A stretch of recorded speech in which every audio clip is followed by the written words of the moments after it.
Versiçuni havelç tam noqçuçu parlament deputatı olç Xambiyev Muhammed Qiyram tesna gılgaçuçu qorxuçun Sultygıl Sirajdin şa Instagrami xulyarzınç video çoğ. Txobenoy dulaxra it ezertwan ba xuş. Kara gerz dolş naxbutxa edel belxşka. Xabarsa do çuxun hayntiha masta gutsaxa höz tahan dün benoy çiriyon bu Xambiyev şiqamela. Çoy qamyal derdos Sultygıls noqçuçun Google xoçun Kadyrov Ramzani binç video qayqamts.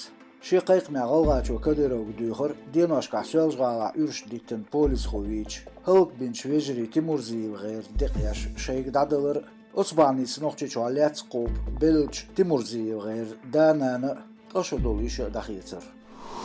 6 milyon stagaz veliyolç şi ağonixul Instagram blogeru Litvin Mikhail yezmaşan qayqin şa gergerlu melliyolç naxt duatıl tesinçun.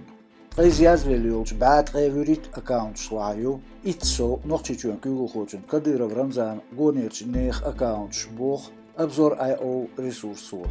Blogeru yazbal qoyqç account şlayu masala Kadyrov gayr account Ramzan zuçun medni kent ayli ya Ayşat Doloç Moditsina Ullirç Gergerç Qiyeçi account.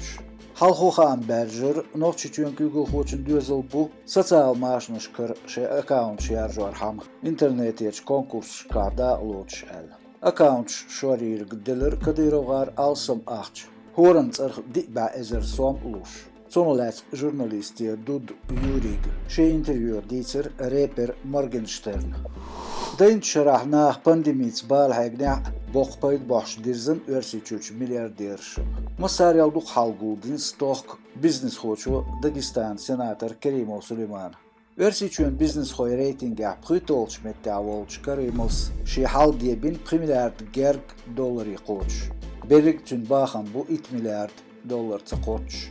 Pandemiya deyxt şarah Dagestan quz molni partiyaş six qoqaçaş lyuri maşin şholsir Kerimov.